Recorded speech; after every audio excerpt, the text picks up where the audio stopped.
करे जो मूसा ने कहा वो ही बात हो, लेकिन अगर मेरे लिए स्टैंड लेता तो मुझसे बात तो की होती। पर हो सकता है अलीना सही कह रही हो, वो मुझे सरप्राइज करना चाहता हो। उफ तैमूर, तुम भी किसी पजल से कम नहीं हो।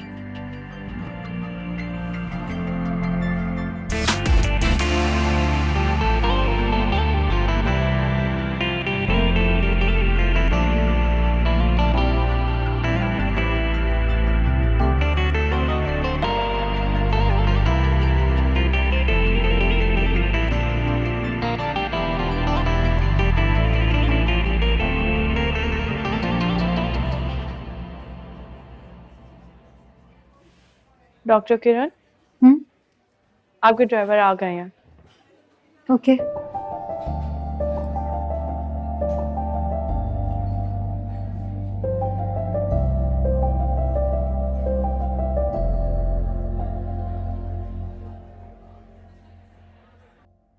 मैंने भाई और भाभी से बात कर ली है।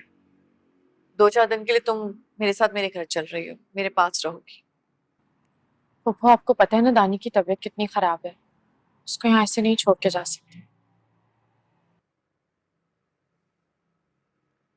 देखो हूर, तुम जानती हो कि दानी ना किसी की सुनता है ना किसी की मानता है।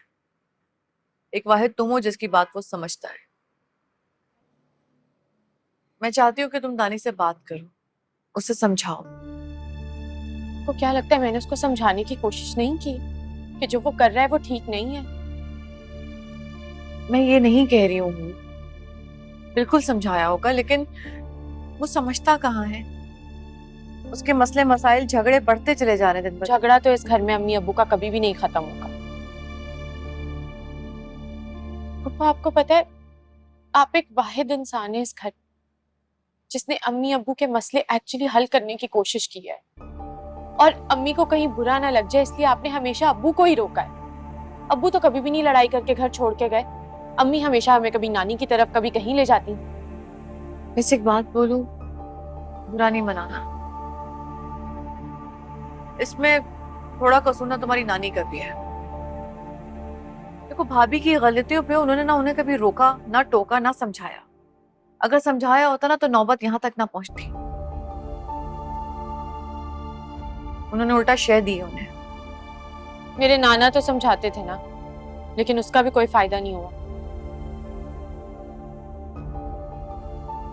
अम्मी को भी कभी कभी इसी बात पे गुस्सा आता था कि उनके बेटे के खिलाफ क्यों हर बार बोला जा रहा है। तभी इस मसले का हल आज तक निकला ही नहीं। मैं दानी की वजह से बहुत परेशान हूँ पप्पू। मेरे जाने के बाद उसका क्या होगा? दानी की सारी जिंदगी ऐसी गुजर जाएगी, ऐसी खराब हो जाएगी, कभी कुछ ठीक नहीं होगा ना।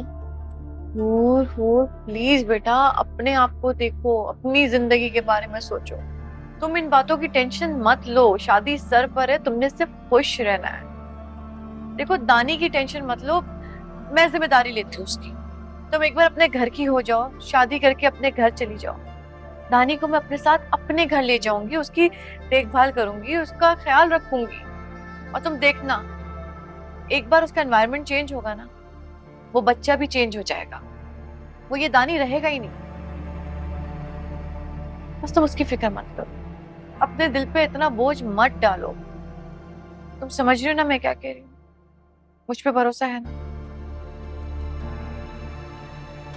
और अब बस खुश रहो, क्योंकि शादी के दिन बहुत करीब है। ठीक है?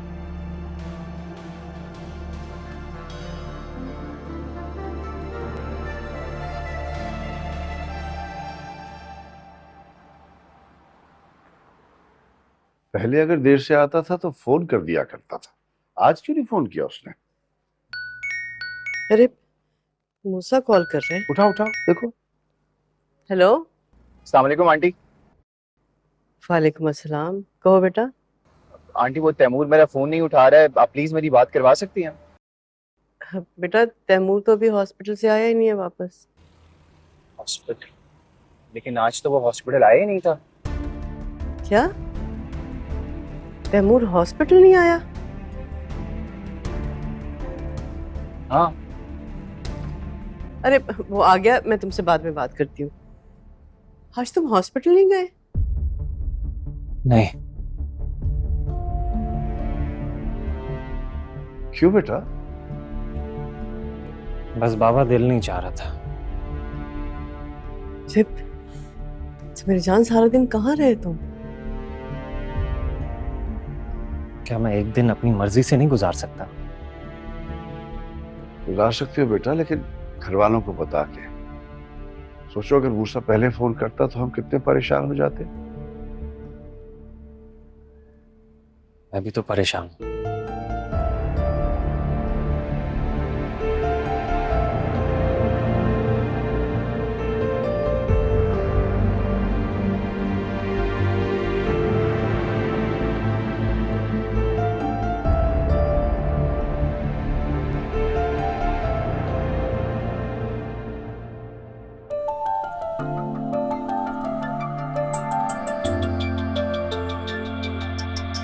मेरा तुझे से था नाता, मुझे सुकून तू दे जाता, क्यों दिल तुझे ना पुकारता। जुदा जुदा जीना कैसा, वो जानता है दूरी क्या, तन्हाई जो है गुजारता। वफाओं का भी कोई असर ना बाकी रहा,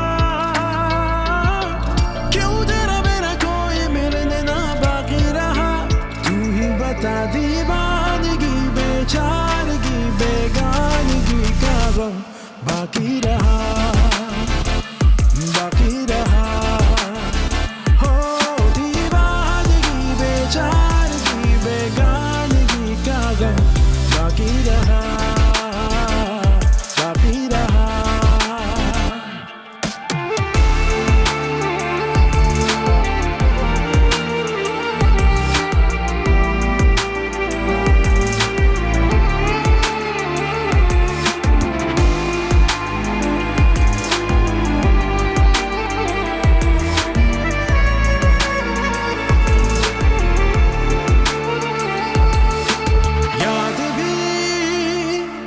न जाने क्यों जीने का देती नहीं है हौसला, है बरसों से टूटा हुआ सिलसिला। मैं तुझे ज़माने की बाहों में देखूं ना हो ऐसा कभी, अगर ऐसा हो तो क्या जीना मेरा, मिले भी तो क्या ये दिल तो जलता रहा।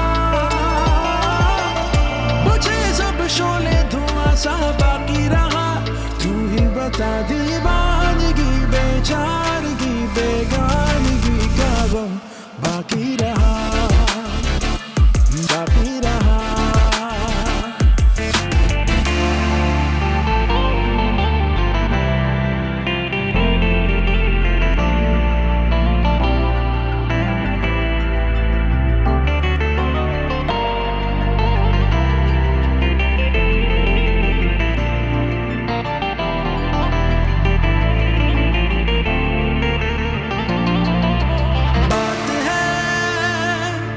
नसीबों की मिलना बिछड़ना बिखरना टूटना, किसी राह से मंजिल को ही ढूंढना, जो सदा दिलों ही में रहते हैं होते नहीं है वो जुदा।